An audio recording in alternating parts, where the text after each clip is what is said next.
y bienvenidas a la serie de podcast de Fonoaudiología. En esta ocasión, tema principal, aprendizaje sensoriomotor de la asignatura Intervención en Voz para la carrera de Fonoaudiología, revisando el capítulo número 7 del libro Vocología de los autores Ingo Titze y Catherine Berdolini, publicado en el año 2012.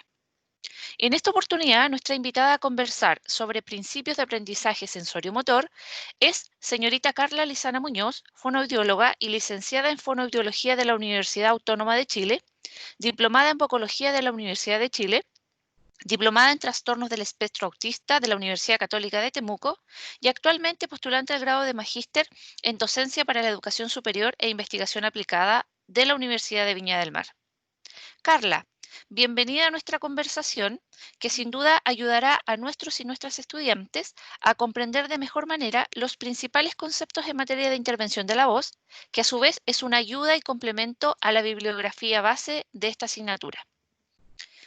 Un tema fundamental en internados de práctica y que muchas veces requiere de ejemplos concretos para mantener o conceptualizar el aprendizaje sensoriomotor es la rehabilitación de la voz.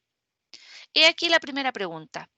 Desde tu experiencia, ¿qué consideraciones y conceptos bien aprendidos tiene que aplicar el estudiante en su quehacer profesional con un usuario que requiere la rehabilitación de la voz? Hola Sandra, primero que nada muchas gracias por invitarme a esta serie de podcasts dedicados a la fonoaudiología. Y si uno de los temas básicos para realizar intervención de la voz es conocer a cabalidad las distintas corrientes filosóficas que guían estas acciones, ¿ya? Dentro de estas, las más fuertes son las corrientes sintomatológica y fisiológica. Yo personalmente me adscribo a esta última, que busca tratar la voz sin separar ninguno de sus parámetros, contraria a la corriente sintomatológica que busca tratar los síntomas del usuario por separado, viendo contenidos como respiración, tonicidad, postura y emisión, entre otros, ¿ya? Visto eso, es importante tener claridad sobre cómo estructurar una sesión de terapia, conociendo sobre los ejercicios que se adscriben a cada tendencia filosófica de rehabilitación y entrenamiento de la voz, tanto en la terapia como en la teoría. Ahora, en la parte práctica de la terapia fisiológica es que se enmarca el tema que nos convoca el día de hoy. Cabría preguntarse, ¿qué es el aprendizaje sensoriomotor? Esto hace referencia a un aprendizaje basado en el ensayo y el error, en el aprender haciendo, y tenemos evidencia disponible que dice que este tipo de práctica ayuda a la retención y transferencia de patrones vocales sanos, siempre que sea bien enseñado. Recordemos que los ejercicios no son el objetivo de todo el proceso, sino que es la forma en la que estos se realizan, y es por eso que deben ser guiados por un profesional competente. Perfecto. Carla, una segunda pregunta. En las etapas del proceso de rehabilitación, ¿en qué radica la importancia de cumplir con los 3 procesos de rehabilitación de la voz? Interesante que me preguntes aquello, Sandra. Dentro de cualquier aprendizaje sensorimotor, que puede ser desde cómo una persona aprende a cocinar, a manejar, a ducharse o a andar en bicicleta, es que tenemos 3 etapas de aprendizaje. En la primera tenemos la ejecución, que es simplemente cuando el usuario o nosotros mismos realizamos el ejercicio y también instamos a que se reconozcan sensaciones de vibración y facilidad en la voz. La segunda etapa se refiere a la retención. El usuario ejecutó bien el ejercicio. Ahora la idea es sacar el foco de atención aún más y llevarlo a realizar todo esto pensando en sumas y restas, que piense qué hizo el verano pasado o los planes para después de la cuarentena, por ejemplo, mientras realiza otras actividades físicas.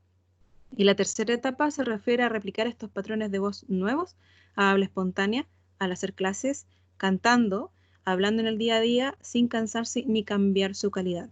Y ahí nosotros recién decimos que el usuario ha llevado a la tercera etapa y ha completado la transferencia y generalización de todo esto. Bien. Una tercera pregunta. ¿Tú podrías indicarnos un par de ejemplos recurrentes en las clases de los últimos años que los y las estudiantes no logran aplicar en sus primeras sesiones respecto al aprendizaje sensoriimotor desde tu punto de vista y como docente de internado? Claro, usualmente lo que más les cuesta a los estudiantes es aplicar el principio de aprendizaje sensoriomotor número 1. Son 7 en total, ¿ya? Que habla justamente sobre el foco de atención, donde cambiamos este foco de atención interno muy utilizado en otras áreas de fonoaudiología y también por los cantantes y actores, entre otras personas, que consiste justamente en dar instrucciones biomecánicas a los usuarios como ahora tú tienes que bajar la lengua, elevar el velo del paladar, la cabeza tiene que estar en 90 grados, siéntate bien, la respiración debe ser baja, entre muchas otras, ¿ya? Lo que hacemos aquí es justamente lo contrario a esto. Instar a pensar en los resultados, exteriorizando el foco de atención y notar las vibraciones que la voz está produciendo en la cabeza y en el cuerpo, y la facilidad de atención al realizar estos ejercicios. Ahora, para hacer esto tenemos distintas herramientas para que el usuario lo logre sin necesariamente tener que decírselo, ¿ya? Y para eso tenemos la búsqueda de las sensaciones ya mencionadas, mostrar simplemente el ejercicio que quiero con la consigna haz esto y realizar el ejercicio. Práctica negativa, que consiste en realizar el ejercicio de buena y mala manera con el usuario a propósito, con la consigna hazlo bien, ahora hazlo mal, o tú estás haciendo esto y yo quiero esto otro. Otra estrategia utilizada en las prácticas presenciales es la ayuda postural, donde el terapeuta manipula directamente el cuerpo del usuario, pero se entiende que en tiempos de atenciones remotas esto es poco probable de hacer a menos que haya otra persona con él. Bien. Una última y cuarta pregunta. ¿Podrías compartir una estrategia fácil de memorizar en cuanto a los principios de aprendizaje sensorio-motor que los y las estudiantes tienen que tener presente en la asignatura de intervención en voz? Sí, mira, lo más importante es que revisen o pidan bibliografía específica a su tutor de internado, o de internado o de asignatura, en este caso, para guiar de la mejor manera el proceso de enseñanza-aprendizaje.